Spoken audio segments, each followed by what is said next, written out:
أهلا وسهلا بكم مشاهدينا إلى هذا اللقاء الخاص مع منسق شؤون الاتصالات في مجلس الأمن القومي السيد جون كيربي. John, thanks for being with us. You bet. All eyes are in Vilnius now. What do we expect? I think this is an important summit, and it comes at a critical time here as the Ukrainians are trying to claw back territory here this summer. And I think the allies are all going to want to get an update on how things are going on the battlefield. I think they're going to want to have robust discussions about security assistance for Ukraine now that they're in this fight. But I also think you're going to see a very robust discussion about long-term security needs for Ukraine, what that needs to look like, because whenever and however this war ends, Ukraine's still going to have a long border with Russia. They're still going to have defense needs. And the allies, I think, are going to want to talk about what that needs to look like. What's the relationship between Ukraine and the rest of the West after this war is over? What kind of long-term commitments do we need to make to them? I think, and this gets lost in the discussion about Vilnius, but I think another really important topic on the agenda is the future of the alliance itself. The situation in Europe has completely changed. It's not changing, it's not will change, it has changed. And the alliance has come to grips with that, really bolstering the eastern flank. So what does that look like going forward? I think all of that will be topics of discussion. Some people argue that this is the last room for Ukraine to join NATO. And yesterday, President Zelensky made a plea for President Biden to extend an invitation for Ukraine to join NATO.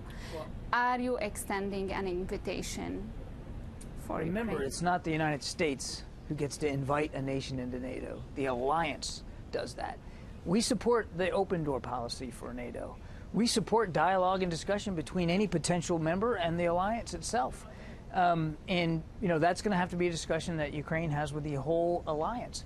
I'm not going to get ahead of those discussions long term here in terms of what happens at Vilnius, except to say that we fully expect the alliance, the allies, will have a robust discussion about Ukraine's long-term security needs and what security commitments that alliance members may or may not be willing to extend to Ukraine going forward.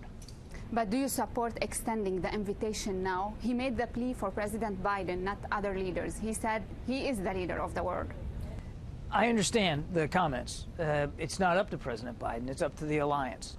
And the president looks forward to having that discussion with allies and partners. John, in 1993, I believe that in Copenhagen, the European Council approved that if Eastern European countries want to join EU, they can, if they want. And 1 month after, some people argue because of that, Russia left Lithuania. Here, you're doing the opposite. You're reluctant in extending this invitation. Like, you're waiting until Russia is out. You're waiting for the condition first. No, there's no reluctance here. There's a process to get inside NATO. And there are certain requirements that every nation has to meet to become part of the alliance. And Ukraine was and still has the opportunity to work on reforms that they need to make to meet those requirements. Last year, you adopted a new strategic concept for the alliance. This year, what do we expect? That last year we saw, you mentioned China many times in that right. Strategic concept. Do we expect something similar? And are you on the same page with your allies regarding China? Well, I wouldn't look for a new strategic concept, but you'll see discussions at the summit about the strategic concept and about the challenges that the PRC poses to our European allies and partners. You're right. In the most recent strategic concept, the PRC was mentioned quite a bit. It was really a first for the alliance.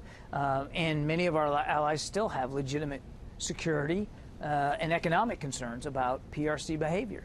We're going to be inviting some Indo-Pacific nations to this NATO summit. They will bring a very unique perspective about the PRC to that discussion. What happened to the NATO liaison office in Tokyo? You wanted that office. You wanted to open the United States support opening that office. The French are reluctant. What happened? Well, again, I wouldn't get into internal deliberations here between allies. We'll just keep having those discussions, and we'll see where that goes. Speaking about China, Secretary Yellen is there. Secretary Blinken was there. He wasn't able to achieve a breakthrough regarding the military-to-military communication. The administration confirmed that they are building a kind of training facility in Cuba. What do we expect from this visit if they are doing this, if the kind of conflict or cold conflict is on the way?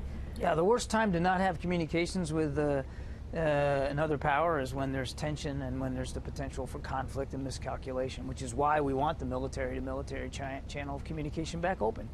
And it wasn't a surprise that Secretary Blinken wasn't able to get that one channel open, but we needed him to go to be able to have those initial conversations with the PRC. Secretary Yellen's trip is of a different nature. It's going to largely be around economic issues between our two countries bilaterally, and of course the economic impact that our relationship has on the rest of the world. So we're grateful that she's there. She just got there today. We look forward to her being able to have robust and productive discussions about our economic relationship, and we'll see where that goes. John, you said many times you will not be involved or commenting on what's happening in Russia.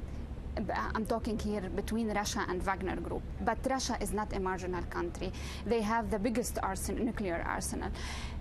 Is the U.S. preparing or considering plans for post-Putin Russia? Because what happens in Russia affects us, affects the entire world. What we are planning for is an end to the war in Ukraine. What we are planning for is, and this, you'll see this on discussion in Vilnius, is a post-war Ukraine. And what does that country look like? What needs does it have? How is its cities and its infrastructure going to be rebuilt? How is it going to be able to maintain a sufficient level of readiness, because it still has a long border with Russia? That's what our focus is on. Regime change in Russia is not our policy. I'm not asking about regime change. I'm asking, are you preparing yourselves for a post-Putin Russia? We are preparing ourselves to help Ukraine win this war. John, I have to ask about the region, the Middle East. Yesterday, the U.S. Navy was able to prevent the Iranians from seizing an oil tanker. Today, they seized an oil tanker. This is happening while you are talking with the Iranian, indirect talks. Why are you talking while the behavior continues to be like this? We've always been able to maintain a dialogue with Iran, even when we weren't talking to them about a nuclear deal.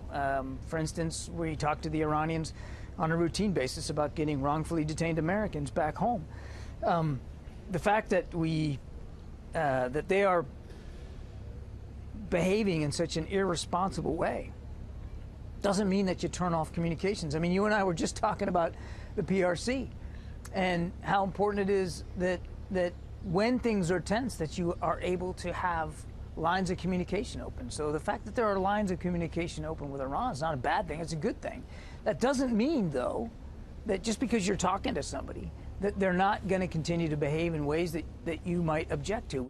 Is a deal with Iran, whether regarding the detainees or the nuclear program, imminent? There's no imminent deal on Iran's nuclear ambitions. On the detainees? There's no, I won't get into the discussions about specifics here. We talked to Iran like we talked to Russia about getting our Americans back home, but I don't think it'd be helpful for me to lay it out in public what those conversations look like. John, thanks so much. My pleasure. شكرا مشاهدينا على حسن المتابعة.